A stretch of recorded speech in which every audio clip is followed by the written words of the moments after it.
नमस्कार, मैं नवीन जायसवाल 4 PM राजस्थान में आपका स्वागत है। राजस्थान की सभी 199 सीटें जहां पर चुनाव हो रहा है, वहां की हम लगातार बात कर रहे हैं, संभागवार बात कर रहे हैं। बीकानेर, जोधपुर, अजमेर और कोटा संभाग की हम बात कर चुके हैं, भरतपुर की भी बात कर चुके हैं। जयपुर संभाग की इस वीडियो में बात करने जा रहे हैं, मगर जयपुर संभाग बहुत बड़ा है, 50 सीटें हैं, इसलिए मैं इसके लिए अलग अलग वीडियो लेकर आऊंगा।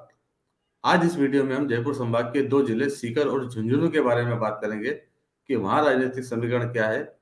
दोनों जिले वैसे शेखावटी जो इलाका है उसके अंदर आते हैं, और हमारे साथ शेखावटी की और इन 2 जिलों के समीकरण को समझने के लिए वरिष्ठ पत्रकार अशोक शर्मा जी मौजूद हैं।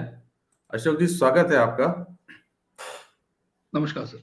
अशोक जी लंबे समय से इसी अंचल के अंदर पत्रकारिता कर रहे हैं, फील्ड रिपोर्टिंग भी करते हैं और काफी अच्छी समझ रखते हैं। हम एक एक सीट पर बात करेंगे अशोक जी से। अशोक जी, पहले शुरुआत करते हैं सीकर से, जहां से बड़े बड़े नाम मैदान में है। खुद पीसीसी चीफ गोविंद सिंह डोटासरा मैदान में है, सुभाष महरिया है। तो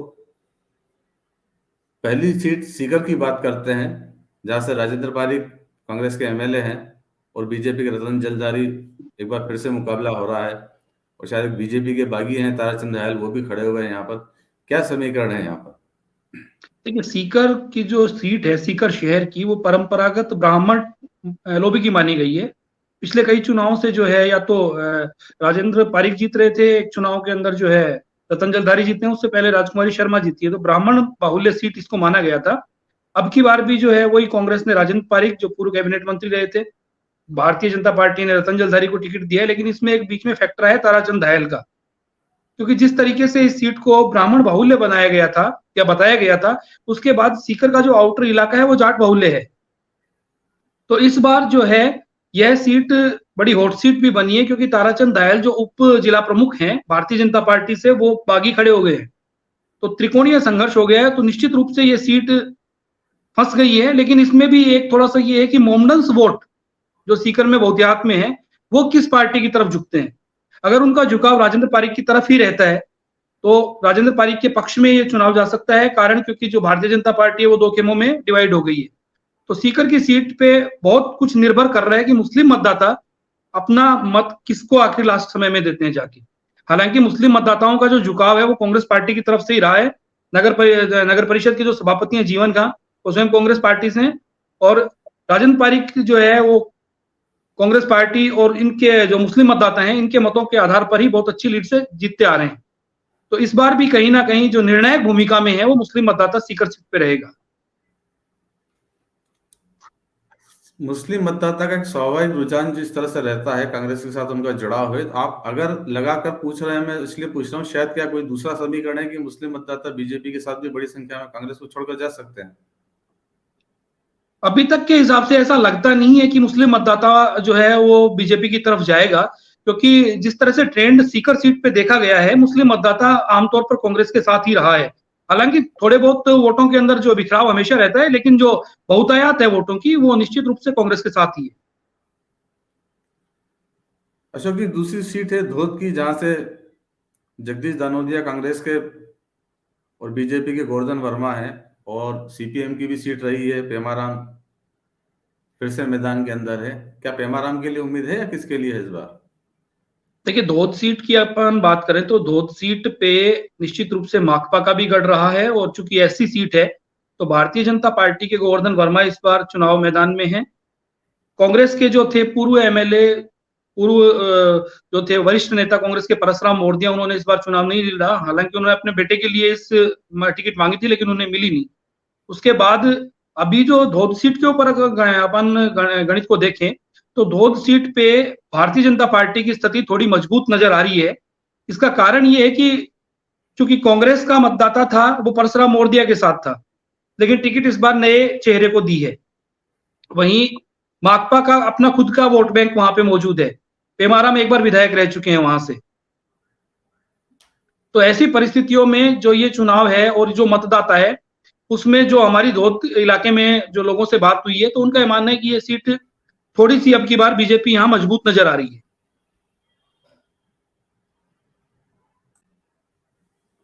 अशोक जी, आपका कुछ ऑडियो प्रॉब्लम है या आपकी आवाज बीच में कट गई थी? आप दूध का समीकरण बता रहे थे। सर धोद आप सीट फिर से बता दीजिए। धोद सीट पे अगर अपन देखें तो धोद सीट एससी के लिए रिजर्व है। पिछली बार यहां से जो कांग्रेस के वरिष्ठ नेता परसराम मोरदिया एमएलए थे, इस बार जो है चूंकि परसराम मोरदिया ने अपने बेटे के लिए टिकट की मांग की थी, लेकिन कांग्रेस ने उनके बेटे महेश मोरदिया को टिकट नहीं दी और दानोदिया को टिकट दे दी। उसके बाद जो परसराम मोरदिया का ग्रुप था वो काफी निराश भी है इस बात से लेके, और जो है महेश मोरदिया ने आरएलपी भी ज्वाइन की है, उसके बाद वो आरएलपी से चुनाव भी लड़ रहे हैं। तो कांग्रेस के जो मूल कार्यकर्ता हैं, जो परसराम मोरदिया के कार्यकर्ता हैं, हो सकता है उनका झुकाव अब आरएलपी की तरफ भी हो गया हो, क्योंकि महेश मोरदिया भी युवा हैं। इसके साथ में जो है पेमाराम सीपीएम से एक बार विधायक भी रह चुके हैं, तो सीपीएम का भी अपना वोट बैंक धोद में मौजूद है।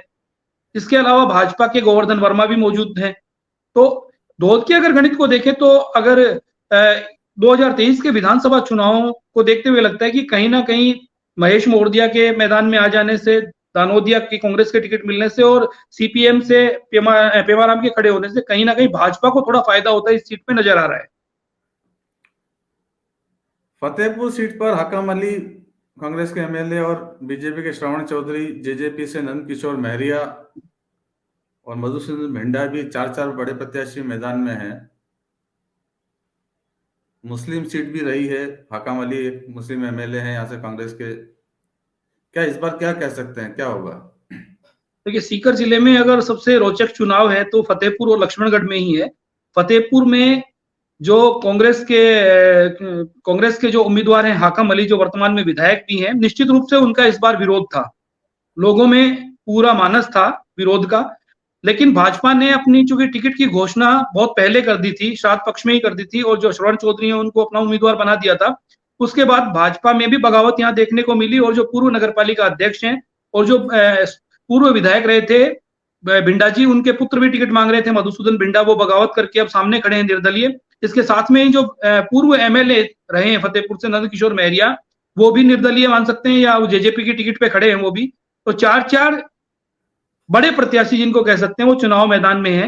हालांकि जो लग रहा है अभी जो चुनाव कैंपेन जैसे खत्म भी हो चुका है और उसके बाद जो समीकरण निकल के आ रहे हैं, तो कहीं ना कहीं ये लग रहा है कि अब ये मुकाबला सीधा सीधा भाजपा और कांग्रेस के बीच में जाता हुआ दिख रहा है।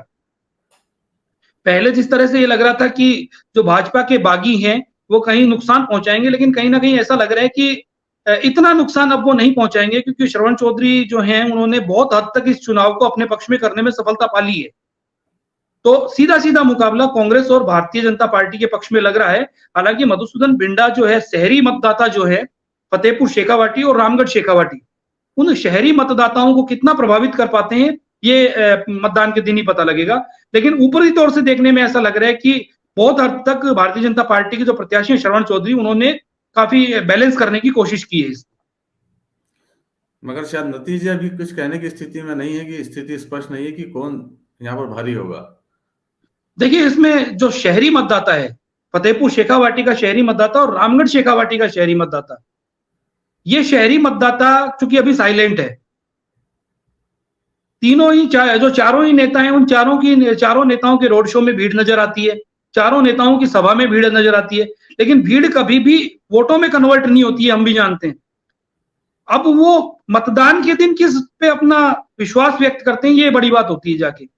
तो ये अभी शहरी मतदाताओं का जो रुझान है वो शायद मतदान के दिन ही देखने को मिलेगा कि वो किसके पक्ष में जाते हैं। श्रीमाधोपुर की बात कर ले। श्रीमाधोपुर में दीपेंद्र सिंह शेखावत और झावर सिंह खर्रा एक बार फिर आमने सामने है। पिछली बार दीपेंद्र सिंह शेखावत ने जीत हासिल की थी, इस बार क्या रहेगा उनके लिए? देखिए दीपेंद्र सिंह शेखावत पिछले काफी दिनों से अस्वस्थ चल रहे हैं। इस बार भी उन्होंने अपने पुत्र के लिए टिकट मांगी थी, लेकिन कांग्रेस ने नहीं दी और वापस दीपेंद्र सिंह पे ही अपना जो है विश्वास जताया है। और झावर सिंह खर्रा चूंकि पूर्व मंत्री रहे हैं राजस्थान में, हरलाल सिंह खर्रा उनके पुत्र है, एक बार विधायक भी रह चुके हैं। इस बार की समीकरणों को देखें तो झावर सिंह खर्रा की स्थिति मजबूत नजर आ रही है श्रीमाधोपुर में, और इसका कारण यह है कि दीपेंद्र सिंह काफी समय से अस्वस्थ भी चल रहे हैं। तो मतदाताओं ने भी इस बार शायद अपना मन बना लिया है कि भाजपा के पक्ष में ही स्थिति को मजबूत रखा जाए। तो अभी तक के जो समीकरण है श्रीमाधोपुर के, सीकर जिले में मेरी नजर में ये एकमात्र सीट ऐसी है जिसमें भाजपा बहुत अधिक मजबूत है, श्रीमाधोपुर की। चलिए ठीक है। नीम का थाना में सुरेश मोदी कांग्रेस के एमएलए, ये भी पायलट समर्थक हैं और फिर से मैदान में है, प्रेम सिंह बाजवा से मुकाबला हो रहा है। क्या कहेंगे इस पर? नीम का थाना में दोनों के बीच कड़ा मुकाबला था जब से टिकटों की घोषणा हुई थी। उसके बाद जैसे ही अभी, क्योंकि नीम का थाना में एक बड़ी सभा केंद्रीय गृह मंत्री अमित शाह की हो चुकी है, उस केंद्रीय गृह मंत्री अमित शाह की सभा के बाद निश्चित रूप से भाजपा के पक्ष में माहौल बदला है। हमारी भी बात हुई थी वहां पे, तो भाजपा की स्थिति अब बराबर कांटे की टक्कर की वहां पर है और कहीं ना कहीं भाजपा के प्रत्याशी थोड़ी बढ़त में नजर आ रहे हैं।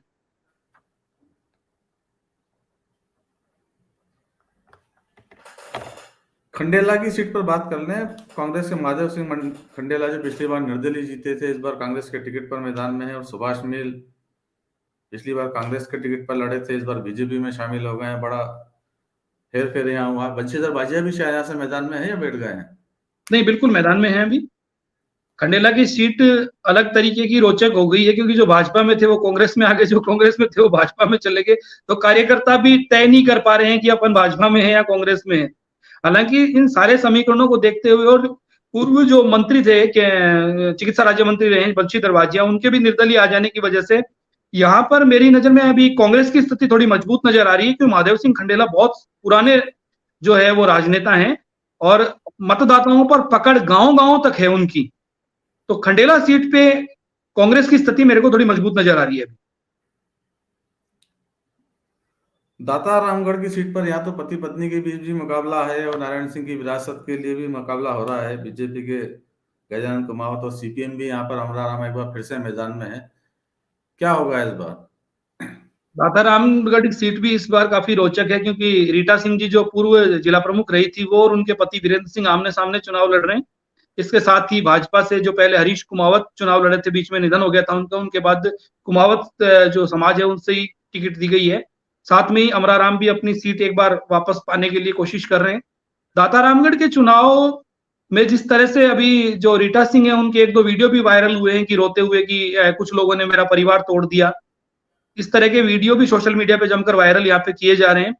तो दाता रामगढ़ का चुनाव बड़े एक रोचक स्थिति में पहुंच गया है। हालांकि वीरेंद्र सिंह की स्थिति जो है, नारायण सिंह जो कि उनका खुद का वोट बैंक रहा है और पूरी राजनीति दाता रामगढ़ के इर्द गिर्द रही है, तो वीरेंद्र सिंह की स्थिति थोड़ी मजबूत दाता रामगढ़ में नजर आ रही है। अब बात सबसे हॉट सीट जो यहाँ की है लक्ष्मणगढ़ की कर लें। पीसीसी चीफ गोविंद सिंह डोटासरा यहाँ पर बड़े डांस करते हुए, उनके बड़े मस्ती के माहौल में ऐसा लगता है कि बड़े मजे लेकर वो चुनाव लड़ रहे हैं। क्या कांटे की टक्कर है या निकाल ले जाएंगे सीट? देखिए, लक्ष्मणगढ़ सबसे हॉट सीट शायद राजस्थान की है, क्योंकि पिछली बार भी वही सुभाष महरिया के साथ उनका सीधा मुकाबला था और इस बार भी वही सुभाष महरिया के साथ उनका सीधा मुकाबला है। लेकिन एक मिथक को भी देखें कि पीसीसी चीफ कभी चुनाव नहीं जीत पाए, ये भी एक मिथक राजस्थान में रहा है। तो अब की बार गोविंद डोटासरा तो ये चाहते हैं कि उस मिथक को चेंज किया जाए कि पीसीसी चीफ पद पे रहते हुए चुनाव में जीत जाऊं। वहीं सुभाष महरिया भी ये चाह रहे हैं कि इस मिथक को बरकरार रखा जाए। हालांकि नो डाउट गोविंद सिंह डोटासरा ने अपनी जो विधानसभा क्षेत्र है उसमें काफी हद तक विकास के कार्य करवाए हैं और लोग प्रभावित भी हैं उनसे। लेकिन सुभाष महरिया भी किसी जादू की उम्मीद में लगातार जो है काम में लगे हुए हैं। हालांकि नेक टू नेक फाइट जिसको कहा जा सकता है लक्ष्मणगढ़ में अभी चल रही है। तो ये कहना जल्दबाजी ही रहेगी कि ये सीट किसकी जा रही है, क्योंकि ये अभी जो है मतदाता दोनों साइड में बराबर नजर आ रहे हैं, बिल्कुल नेक टू नेक फाइट पे हैं अभी। पीसीसी चीफ कभी जीतते नहीं आपने कहा, पर सचिन पायलट पिछली बार शायद पीसीसी चीफ ही से टोंक में चुनाव जीते थे। क्योंकि ये मिथक लक्ष्मणगढ़ में चल रहा है इस तरह का कि भाई पीसीसी चीफ जो था वो कभी चुनाव जीता नहीं। खैर, तो अब आपको क्या लगता है कि सीट निकाल ले जाएंगे डोटासरा? देखिए, संभावना जो है वो थोड़ी सी डोटासरा के पक्ष में जाती हुई नजर आ रही है इस सीट को लेकर। जो कार्रवाई हुई थी, ईडी की कार्रवाई का कुछ यहाँ पर माहौल या कुछ जैसे बताया जा रहा था कि डोटासरा ने विक्टिम कार्ड खेलने की कोशिश की है और एक उनकी जो जाति है, समुदाय है, उसके अंदर इसको लेकर बड़ी नाराजगी भी रही है कि ईडी को ने उन्हें शिकार बनाया है। उसका कहीं फायदा मिलता दिखता है क्या? नहीं, मेरे को लगता नहीं ईडी की कार्रवाई का इन चुनावों पे कोई असर पड़ा है, क्योंकि वो एक दो दिन का मूवमेंट था और उसी समय खत्म हो गया था। इसके बाद जो है चुनाव में वो मुद्दा नहीं बन पाया, ईडी की कार्रवाई मुद्दा नहीं बन पाया। और चूंकि सुभाष मेहरिया भी जाट समुदाय से आते हैं, गोविंद डोटासरा भी जाट समुदाय से आते हैं, तो ये भी कहना कि भाई जाट जाट की तरफ नहीं जा रहा है, क्योंकि दोनों प्रमुख जाट जो है वो चुनाव मैदान में है। बेसिकली इसमें थोड़ी सी बात ये है कि गोविंद डोटासरा ने जिस हद तक गांव में काम करवाए हैं, कहीं ना कहीं वो जो उनके करवाए हुए काम हैं वो इन चुनाव में उनके पक्ष में लोगों को लाने में सफल हो रहे हैं। तो बड़ी जो मतदाताओं में, विशेषकर महिला मतदाताओं में भी गोविंद डोटासरा को लेकर थोड़ा उत्साह देखा जा रहा है। अब बात दूसरे जिले की कर लेते हैं, झुंझुनू की। यहाँ पर भी 7 सीटें हैं और बड़े दिलचस्प मुकाबले यहाँ पर भी हैं। पहले झुंझुनू सीट की बात कर लें, जैसे ब्रिजेंद्र ओला, ये भी पायलट समर्थक है, फिर से मैदान में है। बीजेपी ने बबलू चौधरी को इस बार टिकट दिया है, तो राजेंद्र बाबू जो पिछली बार प्रत्याशी थे बीजेपी के, वो भी बागी बनकर खड़े हो गए हैं। तो क्या समीकरण रहेंगे इस बार? देखिए, झुंझुनू सीट के ऊपर अगर बात करें तो राजेंद्र भामू टिकट के प्रमुख दावेदार थे, टिकट नहीं मिली, बागी खड़े हो गए, बहुत मनाने की कोशिश भी करी उन्हें, लेकिन वो नहीं माने लास्ट तक आके। अब अगर वर्तमान में देखें तो राजेंद्र भामू ने जो भाजपा प्रत्याशी है बबलू चौधरी, उसके समीकरण पूरी तरीके से बिगाड़ के रख रखे हैं झुंझुनू में। भाजपा निश्चित रूप से इस समय उपापो की स्थिति में झुंझुनू में है कि राजेंद्र भामू के साथ जाएं या बबलू चौधरी के साथ जाएं, जो मूल कार्यकर्ता हैं इनके, क्योंकि वो मूल कार्यकर्ता लगातार 5 साल से राजेंद्र भामू के साथ कार्य कर रहा था। तो झुंझुनू सीट जो है वो अभी ब्रजेंद्र ओला के पक्ष में थोड़ी सी मजबूत इसलिए दिखाई दे रही है कि भाजपा का जो मूल कार्यकर्ता है, वो मूल कार्यकर्ता 2 जगह डिवाइड साफ नजर आ रहा है वहां पे। तो झुंझुनू की सीट ब्रजेंद्र ओला के पक्ष में जाती हुई दिखाई दे रही है। वहां भी मुस्लिम मतदाता जो है वो बहुत महत्वपूर्ण भूमिका में है झुंझुनू शहर की सीट पे।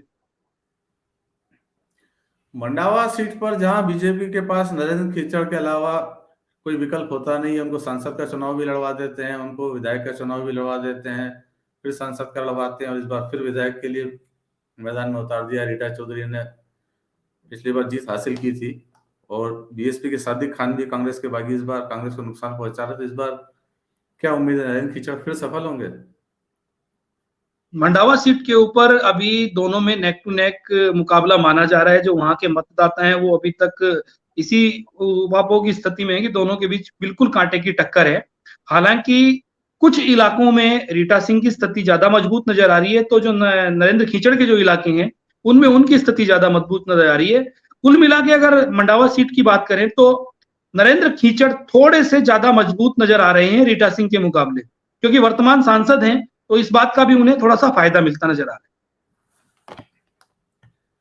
और पिलानी की एससी सीट पर जहां कांग्रेस ने पितराम काला एमएलए का टिकट काट दिया था, जेपी चंदेलिया का, पितराम काला को मैदान में उतारा था। बीजेपी के राजेश दहिया और बीजेपी के बागी कैलाश मेघवाल भी मैदान में है। तो क्या कांग्रेस ने जो टिकट बदला उससे कुछ फायदा मिलेगा?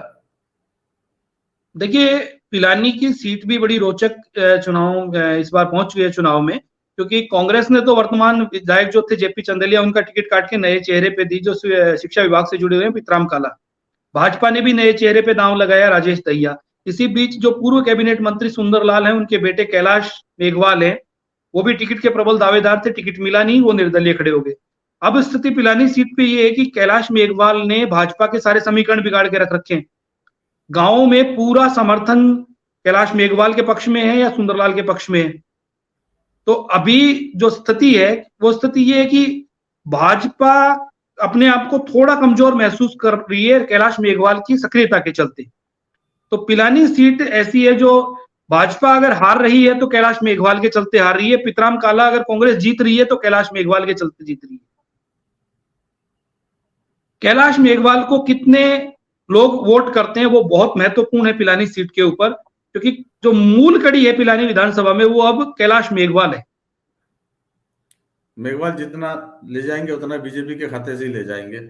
बिल्कुल बीजेपी के खाते से जाएंगे, लेकिन इसमें एक छोटा सा फैक्टर और आ रहा है कि जो पिछली बार के विधायक थे जेपी चंदेलिया, उनके मूल कार्यकर्ता कहां हैं? वो मूल कार्यकर्ता आधे दिखाई दे रहे हैं राजेश दहिया के पाले में, आधे दिखाई दे रहे हैं कैलाश मेघवाल के पाले में। तो कैलाश मेघवाल जो है वो बहुत महत्वपूर्ण भूमिका में और निर्णायक भूमिका में पिलानी सीट पे नजर आ रहे हैं। उदयपुर वाटी आपकी हॉट सीट है। राजेंद्र गोड़ा वहां से मैदान में है, बसपा से लड़ चुके हैं, कांग्रेस में रह चुके हैं, अब शिवसेना के टिकट पर खड़े हैं। मुख्यमंत्री अशोक गहलोत को संकट में उन्होंने डाल रखा है। लाल डायरी का पूरा प्रकरण उन्हीं का है, जिसके कारण से बीजेपी इतनी हावी है।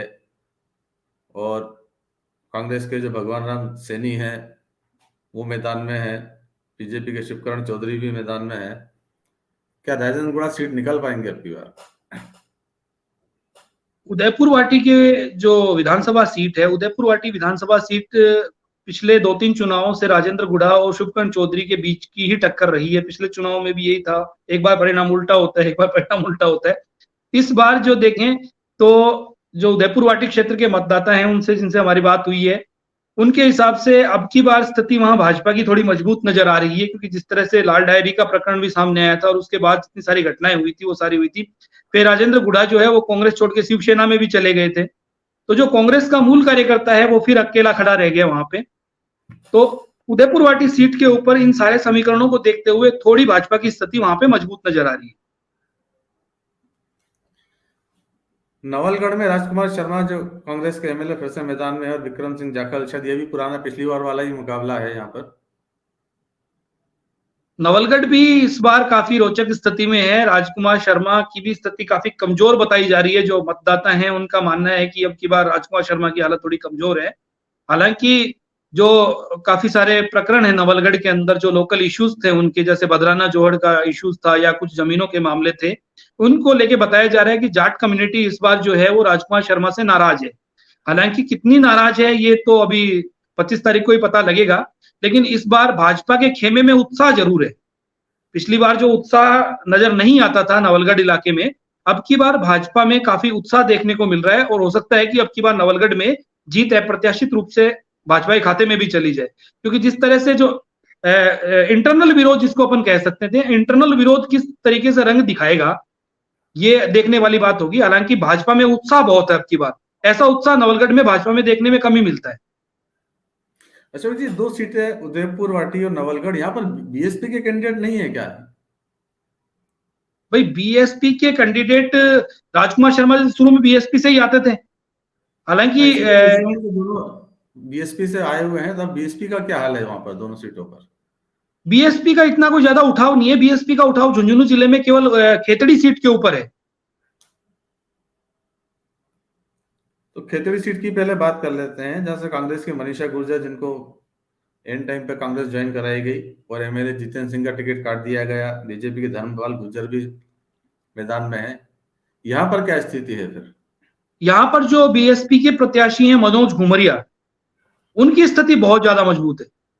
क्योंकि जिस तरह से ये जो मनीषा गुर्जर और धर्मपाल गुर्जर जो चाचा भतीजी की जो आपस की लड़ाई है, इस लड़ाई को लेकर जो अभी इन दिनों में है बीएसपी के घुमरिया, उनकी स्थिति बहुत मजबूत बताई जा रही है, क्योंकि गांव के अंदर जो है इनका प्रभाव काफी है। आखिरी सीट है सूरजगढ़ की, बीजेपी की संतोष अहलावत का मुकाबला कांग्रेस के श्रवण कुमार से हो रहा है, और यहाँ पर भी एमएलए का टिकट काटा था बीजेपी ने सुभाष पूनिया का। यहाँ क्या समीकरण बन रहा है?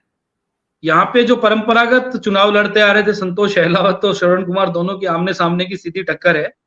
हालांकि इस बार यहाँ पे श्रवण कुमार चूंकि पिछले 3-4-5 साल से लगातार गांवों में सक्रिय रहे, अब भी अगर प्रचार में भी देखें तो बहुत हद तक भीड़ जो है उनके खाते में, उनके सामने देखने को आ रही है। सूरजगढ़ के गांव के जो मीटिंग वक्त हुई है उसमें काफी भीड़ जो श्रवण कुमार है इनके साथ देखने को मिली है।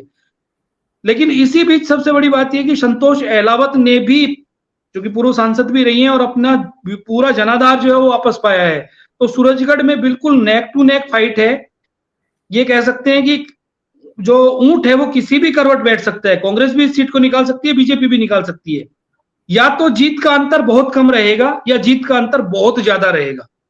सूरजगढ़ का जो आम मतदाता है उसका यह कहना है कि या तो जीत का अंतर रहेगा वो 1000 से नीचे रहेगा, या फिर जीत का अंतर जाएगा तो 30-40 हजार से ऊपर जाएगा।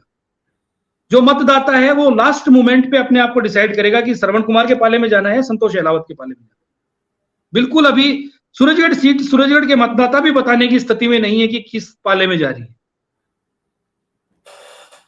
तो अशोक जी, जिस तरह से आपने पूरी सीटों का विश्लेषण किया और बहुत साफ साफ बताया है कि किस सीट पर बीजेपी हावी है, कांग्रेस हावी है, शायद 2 या 3 सीटें ऐसी है जहां पर कुछ कहने की स्थिति में आप नहीं है, तो पूरी चुनावी तस्वीर इन दोनों जिलों के अंदर बड़ी साफ हो जाती है। 4 PM राजस्थान पर आने और इस तरह का विश्लेषण करने के लिए अशोक जी आपका बहुत बहुत धन्यवाद। धन्यवाद सर। तो ये जयपुर संभाग के 2 जिलों की हाल हमने आपको बताया, दोनों शेखावटी रीजन लगते हैं। जयपुर संभाग काफी बड़ा है और अलग अलग इलाके जुड़े हैं। दौसा और अलवर और जयपुर जिला खुद काफी बड़ा है, तो उसके लिए मैं एक अलग से वीडियो लेकर आऊंगा। उसके अंदर जयपुर संभाग की बाकी सीटों पर भी बात करेंगे। बस अंत में एक बार फिर यही आपसे कहना है कि 4 PM राजस्थान को ज्यादा सब्सक्राइब करें और उस वीडियो के लिंक को लाइक भी करें और शेयर भी करें, ताकि हमारी खबरें ज्यादा से ज्यादा लोगों तक पहुंच सके। नमस्कार।